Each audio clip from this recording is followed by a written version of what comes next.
అయితే ఆయన కుటుంబ సభ్యుల గురించి లేకపోతే నా కుటుంబ సభ్యుల గురించి మీ కుటుంబ సభ్యుల గురించి కూడా రేపు తిడుతూ ఒక వీడియో పోస్ట్ చేస్తాడు. అంటే మనం ఎదుటోళ్ళకి చెప్పుకోలేని భాషలో నీచంగా పోస్ట్ చేస్తాడు అన్వేష్. ఇలాంటివన్నీ ఏం చేయాలి? ఒకటే అండి, ఇప్పుడు అసలు ఈ బెట్టింగ్ యాప్ల్ని నేనే బయటికి తీసుకొచ్చాను, నేను పెద్ద హీరోని, నేను పెద్ద తురుంకాన్ని అని చెప్తున్నాడు కదా అతను. అది ఒట్టి మాట. ఎందుకంటే అసలు ఫస్ట్ 2019-20 ఆ ప్రాంతాల్లో అనుకుంటాను సజ్జనార్ గారు సైబరాబాద్ కమిషనర్గా ఉన్నప్పుడు ఆయన మొదలెట్టారు. అసలు మొదలెట్టి అయితే ఆయన ఆ తర్వాత ఆర్టీసీ ఎండీగా వెళ్ళిపోయేసరికి ఇంకా ఆ కేసులు ఎక్కడెక్కడ ఉన్నాయి. ఆ తర్వాత వచ్చిన వాళ్ళు వాటిని సీరియస్గా పట్టించుకున్నట్లేరు. అప్పుడు ఆయన అసలు హిందీ బాలీవుడ్ యాక్టర్స్ కూడా నోటీసులు ఇచ్చి వాళ్ళ దగ్గర నుంచి ఆన్సర్ తెప్పించుకున్నారు. కొంతమంది స్వయంగా వచ్చి కలిసి వెళ్ళారు.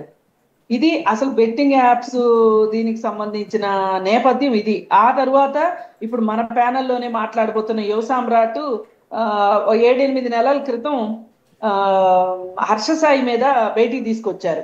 అప్పుడు ఆయనకు సపోర్ట్ గా మాలాంటి వాళ్ళని కూడా మాట్లాడాం. కానీ అప్పుడు కానీ గవర్నమెంట్ కొంచెం సీరియస్ గా తీసుకుని పోలీస్ డిపార్ట్మెంట్ రియాక్ట్ అయ్యి ఉంటే గనక ఇది ఎప్పుడో బ్లాస్ట్ అయ్యేది. ఇప్పుడు అన్వేష్ నేను చేశాను అని చెప్పుకోవడం అంటే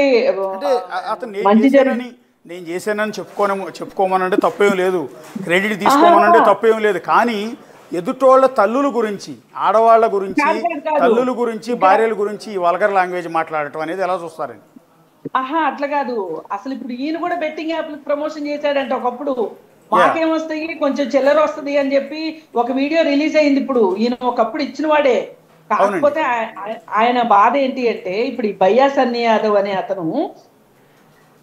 అతను కూడా వరల్డ్ వైడ్ తిరగాలి, బైక్ మీద తిరగాలి అని చెప్పి అతను ఫేమస్ అవుతున్నాడు.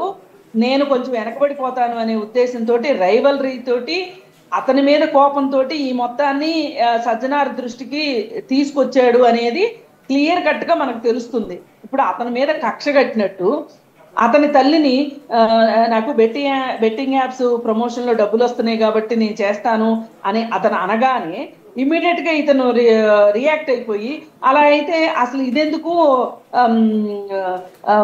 మీ అమ్మని తీసుకొని వెళ్ళి సికింద్రాబాద్ లాడ్జిలో పడుకోబెట్టొచ్చు కదా అన్నాడు.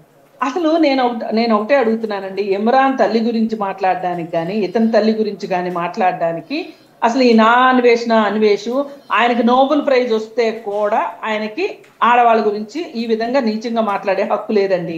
ఇది ఫస్ట్, ఇది లెట్ మీ క్లియర్ అనమాట. ఈ ఇందులో ఆయన ఇప్పుడు ఈ యాప్ల గురించి బయటికి తీసుకొచ్చాడు అని ఆయనకు ఒక గండపెండేరు వేసేసి ఆయన ఏదో ఎక్కడో తీసుకెళ్లి కూర్చోబెడుతున్నారు అని అనుకుంటున్నారు.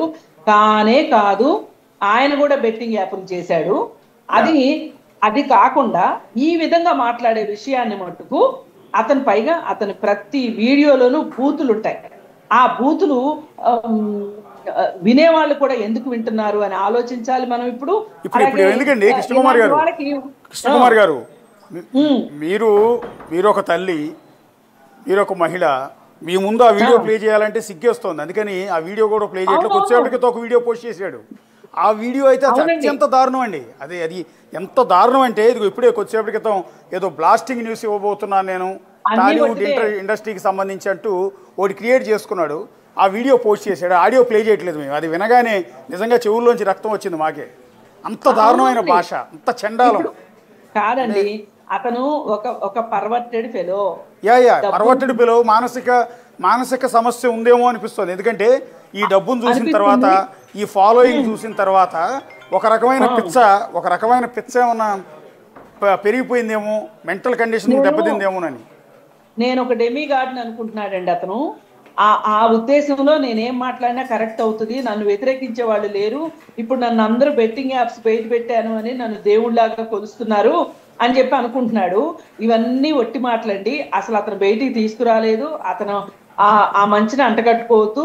పైగా ఆ మంచిని అంటగట్టుకునే ప్రాసెస్ లో మహిళల్ని తిడితే గనక, ఇప్పుడు ఆయన ఏమన్నాడండి ఇంకొక మాట, చాలా మంది హిందువులకి అంటే మతోన్మాదులకి బాగా చెవుల్లో పన్నీరు పోసినట్టుందేమో గాని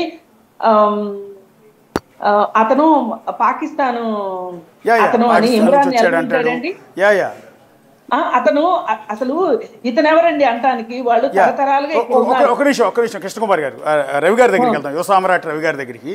రవి గారు, అంటే ఇప్పుడు నా డౌట్ ఏంటంటే అసలు అన్వేష్ అనేవాడి మైండ్ సెట్ కరెక్ట్గానే ఉందా, మెంటల్ కండిషన్ కరెక్ట్గానే ఉందా? ఎందుకంటే మనిషి అన్నవాడి భాష వాడతాడా అని. నేను రెగ్యులర్ గా మాట్లాడుతున్నాను. నువ్వు ఇంకొకసారి నా నోట్లో నుంచి బూతులు వినవు అని 100 సార్లు ప్రామిస్ చేశాడు.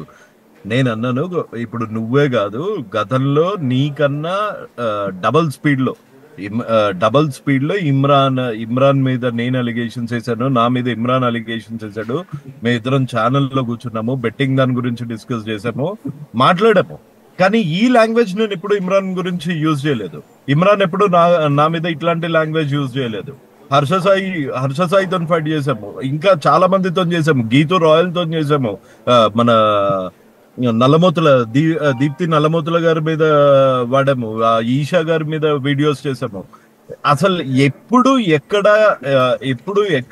ఒక ఇది ఎట్లా అయిపోయింది అంటే ఆబ్జెక్టిఫైయింగ్ అయిపోయింది. ఎంతో ఖర్చ పెట్టుకొని ఎవరిని అంటే ఎక్కువ వ్యూస్ వస్తాయి. ఇప్పుడు ఆబ్వియస్ గా నన్ను మిమ్మల్ని అన్నారు అనుకోండి, ఇప్పుడు అసలు వీళ్ళకి ఒక ప్యానెల్ ఉంటుందండి. ఇప్పుడు ఈ ప్యానెల్లో ఏం చేస్తారు అంటే, ఇది ఎవరు చేయిస్తున్నారో కూడా నాకు పేరు తెలుసు, వాళ్ళ అడ్రస్ తెలుసు, వాళ్ళ పైసాజికం తెలుసు. వాళ్ళు ఏంటి అంటే, ఇప్పుడు కృష్ణ కుమార్ గారు మొన్న ఒక ఛానల్లో లైవ్ లో ఉన్నారు. లైవ్ లో కూర్చొని ఆవిడ ఒపీనియన్ చెప్పారు, అన్వేష్ గురించి ఆవిడ ఒపీనియన్ చెప్పారు. అందులో అసలు పొల్లు అంటే ఒక 0.01% కూడా తప్పులేదు. అలాంటి ఆవిడ్ని కింద మీరు కామెంట్ సెక్షన్ గనక ఓపెన్ చేస్తే అసలు వినలేరు అన్నమాట. అంటే ఒక తల్లి నేను అడిగాను కృష్ణ కుమార్ గారు అంటే, అసలు ఎంత గలీజ్ మాట మాట్లాడాడంటే నేను ఆ ఆడియో మీకు వినిపించలేను, అంత గలీజ్ మాట మాట్లాడాడు కృష్ణ కుమార్ గారి గురించి. ఒక మదర్ లైక్ సింబల్, ఒక మదర్ అంటే ఉన్మాదులు ఉంటారు కదండి, అతనికి అభిమానులు అని చెప్పుకునే, మీరు అన్నట్టుగా అతను అసోసియేటెడ్ టీం అంతా ఉంటుంది. ఇమీడియట్ గా ఎవరైతే అతను నెగిటివ్ గా నడుపుతున్నారో, ఎవరైతే నెగిటివ్ గా కామెంట్ చేస్తారో, ఈయన ఇప్పుడు ఈ పార్షల్ ఫైట్ లో ఏముంటదంటే, HN moto blogs betting apps promote చేసుకోవచ్చు వాళ్ళనేమంటూ, వంశీరెడ్డి బ్లాగ్స్ వాళ్ళనేమంటూ, తెలుగు ట్రావెల్ బ్లాగర్ వాళ్ళనేమంటూ, రైడ్ విత్ విజయ్ వాళ్ళనేమంటూ, VR Raja and VR facts వాళ్ళనేమన్నాడు. వాళ్ళందరూ బెట్టింగ్ యాప్స్ ప్రమోట్ చేస్తే మధు బాక్స్ వాళ్ళనేమన్నారు. కానీ జాంబీ ట్రావెలర్, జాంబీ రివోల్ట్ అని ఇంకొక అతను ఉంటాడు, వాళ్ళనేమంటూ, ఒక క్రిక్ బజ్ అని ఇంకొక అమ్మాయి ఉంటుంది, ఆవిడనేమన్నారు. ఇట్లా ఎవరెవరైతే అతనికి టచ్ లో ఉన్నారో, అతను కాంపిటీషన్ లాగా ఫీల్ కాడు, వాళ్ళని ఏమంటూ, ఎవరినంటే వ్యూస్ వస్తాయో వాళ్ళని మటుకు 41 రోజులు తిడతాడంట.